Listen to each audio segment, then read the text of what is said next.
Untuk itu dalam landscape yang saya miliki di 2027, segera bicara kepala PU-nya, segera bicara kepala dinas pariwisata dan kebudayaannya, segera bicara tokoh-tokoh ahli sejarahnya, saya akan mulai mendorong, membranding dan merebranding berbagai daerah, termasuk terutama adalah Cirebon, karena nyata peninggalan kebudayaannya. Kalau bicara Siliwangi, maka kita di wilayah-wilayah Bogor sangat sulit kita merumuskan, merangkaikan cerita sejarah itu dilihat dari sisi fakta-fakta sejarah, peninggalan simbolistik kebudayaannya, karena hampir tiada. Yang ada hanya beberapa situs dan batu tulis masih terasa.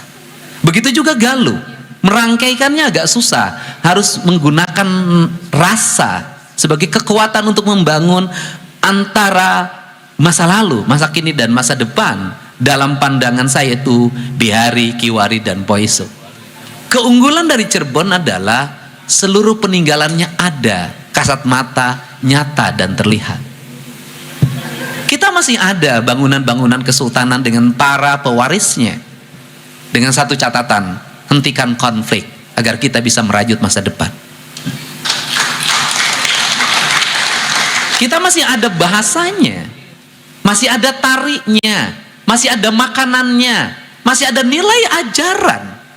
Sehingga apa yang harus di rebranding oleh kita bersama adalah membangun kesadaran kolektivitas.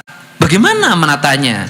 Satu, pendidikan harus segera menjadi prioritas utama, mendorong orang untuk bersekolah, mendorong agar terjadi konektivitas dengan industrialisasi. Untuk apa? Membenahi, merebranding pusat-pusat kota. Yang kedua adalah menata arsitektur untuk dikembalikan semuanya menjadi arsitektur Kacirebonan. Dan yang berikutnya adalah menata pembangunan agar memiliki basic ekologi, basic lingkungan. Karena warisan kebudayaan Sunan adalah Gunung Jati. Kalau warisan kebudayaan Gunung Jati sesungguhnya seorang Syekh Sarip Hidayatullah, seorang wali yang ternama, meletakkan nama dirinya, tidak mengambil idiom, tidak mengambil filosofi, tidak mengambil pendekatan ideologi dari luar Cirebon.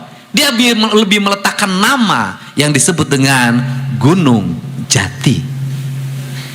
Dari kerangka Gunung Jati apa sebenarnya yang ingin saya letakkan? Adalah mewariskan nilai-nilai masa lalu agar menjadi rebranding masa depan. Kalau sudah seperti itu, maka peradaban utama adalah peradaban Gunung Jati. Dari Gunung Jati saya melihat ada dua variabel kebudayaan yang dilahirkan.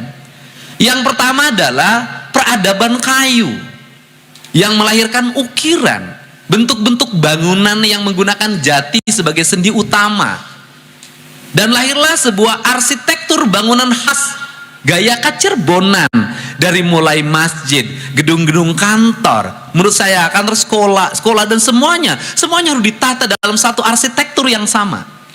Kemudian yang kedua adalah peradaban daun, di mana daun bukan hanya sekedar daun yang dibuang, tapi daun jati itu melahirkan nilai makanan yang bercita rasa tinggi dengan dua pendekatan. Peradaban Pajajaran Siliwangi menggunakan daun pisang, peradaban Gunung Jati menggunakan daun jati Kacirebonan. Maka lahirlah yang disebut dengan nasi jamblang.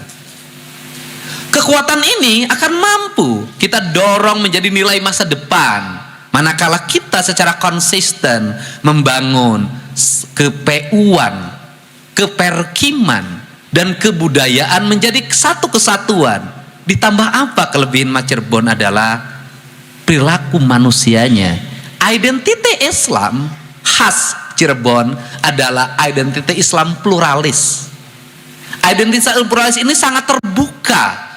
Islam dan kebudayaan di sini menjadi satu kesatuan, bukan dipertentangkan. Download Tribun X sekarang, menghadirkan lokal menjadi Indonesia.